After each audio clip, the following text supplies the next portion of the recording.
Bonjour à toutes et à tous à l'épisode de FGM Podcast. Aujourd'hui, nous avons Maïssa. Bonjour, j'espère que vous allez bien. Alors, pour commencer, s'il vous plaît, dites-nous un peu de vous, votre parcours, qui vous êtes et qu'est-ce que vous faites. Bonjour Patrick.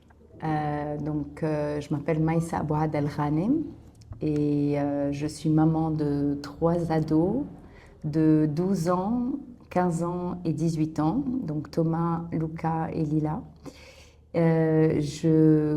Alors moi, mon background, c'est l'entrepreneuriat depuis toute jeune. J'ai baigné dedans depuis mon enfance avec un papa et un grand-papa qui ont toujours été dans l'entrepreneuriat, une entreprise familiale, mais j'ai décidé de prendre mon envol et de quitter le pays à un moment donné où il fallait que je découvre le monde et que je fasse aussi mon empreinte, mon petit chemin. Donc j'ai travaillé dans pas mal d'entreprises, de multinationales au Canada, à New York, en Europe, en Afrique, au Moyen-Orient, des boîtes de luxe, des Presque boîtes de partout. FMCG, un peu partout. Ouais.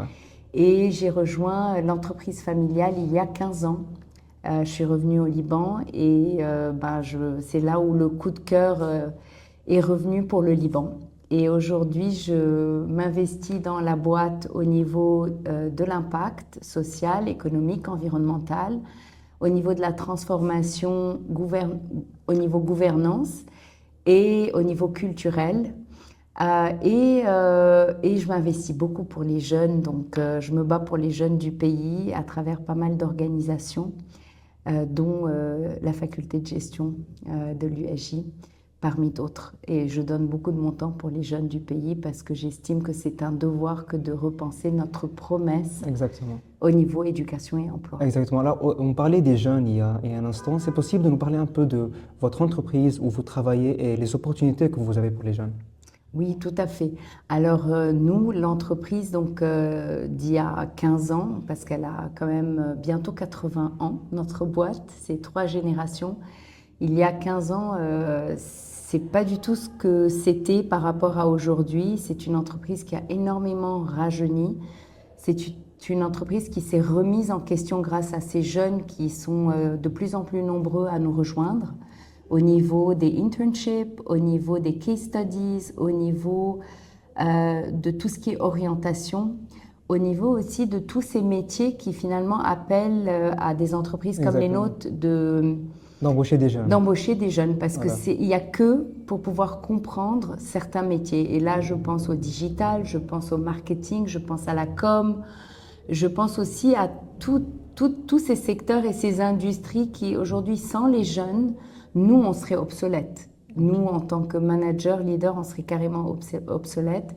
Donc voilà, c'est une entreprise qui est en train de travailler avec des ponts et des portes ouvertes avec les académiciens, donc les écoles et les universités, pour se remettre en question et pour aussi repenser sa promesse en tant qu'entreprise pour pouvoir attirer ces jeunes qui ont des requirements qui sont très différents de nos requirements. Donc aujourd'hui, motiver un jeune, c'est très très différent par rapport à notre success factor, en tout cas ma génération, et au niveau motivation également. Donc beaucoup plus de flexibilité, plus de liberté, plus d'oxygène, un bel environnement qui inspire, mais beaucoup plus de levier pour pouvoir manœuvrer. Par rapport à la génération à laquelle j'appartiens, qui approche de la cinquantaine, Oh, ça va, là. qui était un peu plus dans un parcours fidélité, constance, discipline, rigueur. Là, aujourd'hui, les jeunes ont vraiment besoin encore plus d'entrepreneuriat et encore Exactement. plus de liberté. De ce Voilà. sens. Est-ce que vous trouvez que la motivation des jeunes maintenant, quand vous parlez de la motivation, c'est l'argent par exemple, ou c'est plutôt une tendance? Ou quelles sont les tendances maintenant que vous pouvez trouver chez les jeunes? Alors les jeunes aujourd'hui déjà, ils sont beaucoup plus bold, ils ont moins peur, ils cherchent pas à plaire à tout le monde. Et moi je les admire au fait, j'apprends beaucoup d'eux parce que je viens d'une génération qui était un peu coincée en sandwich entre la génération d'avant, donc nos parents, leur faire plaisir, nous assurer que voilà finalement cet amour inconditionnel, il vient aussi avec le mérite et avec la validation. Donc la nouvelle génération, je trouve qu'elle a moins peur, elle est beaucoup plus libérée et libre. Elle est plus sur l'impact. Et ce n'est pas une question d'argent, c'est une question d'exister et de sentir qu'ils sont capables de créer de l'impact, de faire de la différence. Ils ne sont pas prêts à faire les compromis qu'on a fait. Et vous trouvez que c'est bien ça? Je trouve ça extraordinaire. Moi, je trouve ça génial. Je trouve que c'est aujourd'hui 2 ans avec un jeune qui est intense, qui est passionné, qui s'investit à fond, ça vaut 15 ans avec nous de mon temps. Donc moi, je dis oui. Et aujourd'hui, un jeune Libanais, il a beaucoup plus de mérite qu'un jeune qui étudie en Europe et tout, parce qu'il a une ténacité, un drive et une détermination qui vaut 100 000 fois plus. C'est pas évident. Est-ce que vous pensez que vous tenez ça de vos enfants quand ils sont jeunes et vous êtes plutôt proche de cette jeunesse? J'apprends beaucoup de mes enfants et j'apprends beaucoup aussi de la jeunesse libanaise de laquelle je suis très proche et j'essaye de me mettre dans leurs shoes au quotidien. Mes enfants sont des Libanais très fiers, très attachés à leur pays mais qui n'ont jamais vécu au Liban. Ils ont énormément déménagé et je pense qu'ils sont très très attachés à leurs racines. Donc j'apprends énormément d'eux et de leur ouverture d'esprit parce que c'est un peu des global citizens of the world. Avec des racines libanaises, mais n'ayant jamais vécu là, c'est pas évident pour eux de prendre leur marque et de trouver leur repère. J'apprends aussi beaucoup des jeunes comme vous, des jeunes du Liban, que ce soit dans les écoles publiques, semi-privées, privées, dans les universités, les jeunes de la faculté de gestion. J'apprends énormément de nos jeunes Libanais parce que c'est eux, au fait, qui me montrent le chemin. Et c'est grâce à eux que je suis en train de faire peau neuve et de me réinventer, et de m'assurer que voilà, je ne serai jamais obsolète. Donc, voilà. Ok, donc on parlait un peu de l'entreprise. Maintenant, si on peut partir à l'étude, et c'est une question que j'attendais vraiment. Quelle est l'importance des études supérieures? Donc moi, je suis une personne maintenant qui va finir ma licence et on est beaucoup dans ce clash, la jeunesse. Est-ce que je continue un master? Je ne fais pas un master, je fais ce que j'aime, j'arrête à la licence et j'attendais le bon moment pour la poser à la bonne personne et je crois que c'est maintenant. Donc, est-ce que les études supérieures sont importantes pour les jeunes? Alors, c'est une question très compliquée pour une personne qui n'était pas très académique. Donc, moi, je n'étais pas très bonne à l'école. J'ai repris mes études il y a 4-5 ans. J'ai fait un EMP en Espagne et c'était une très belle revanche.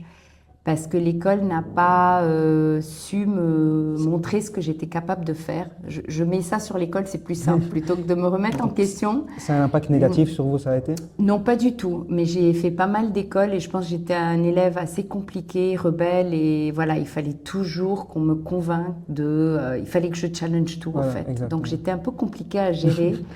Et j'ai trouvé mes marques dans les entreprises et dans le travail.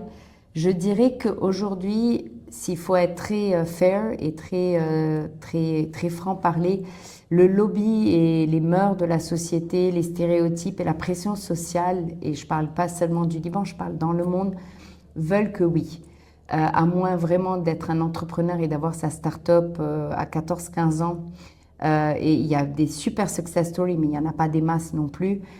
Aujourd'hui, il vaut mieux trouver enfiler, je dirais, enchaîner des études supérieures, à moins de décrocher un super job.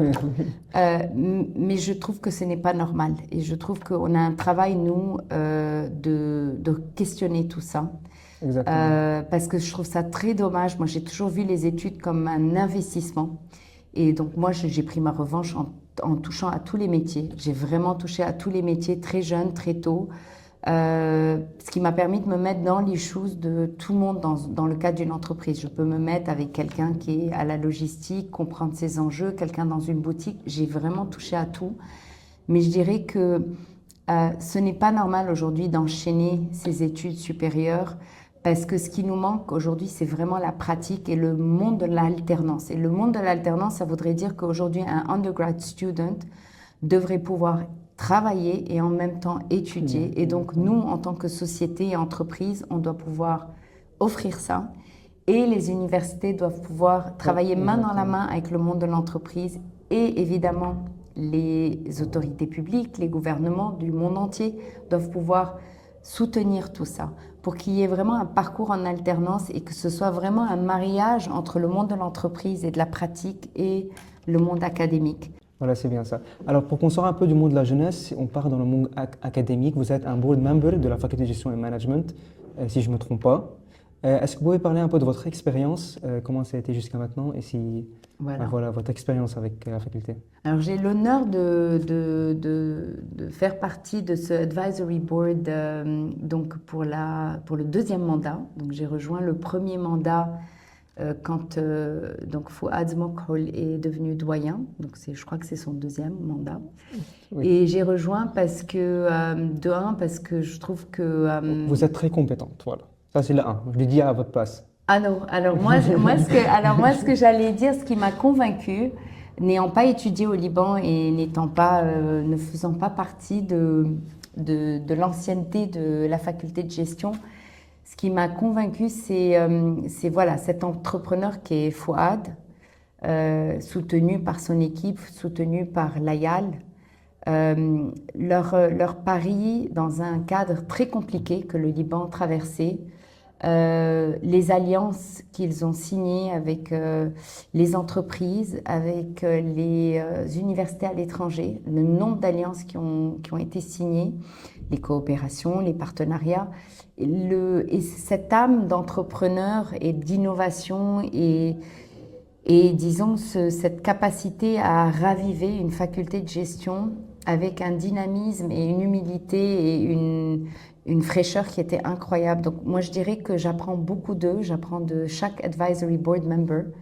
Il y a des personnes qui nous entourent sur ce board qui sont incroyables, qui viennent avec une expérience largement supérieure à la mienne, mais une volonté collective de pouvoir vraiment se réinventer pour les jeunes de la faculté de gestion.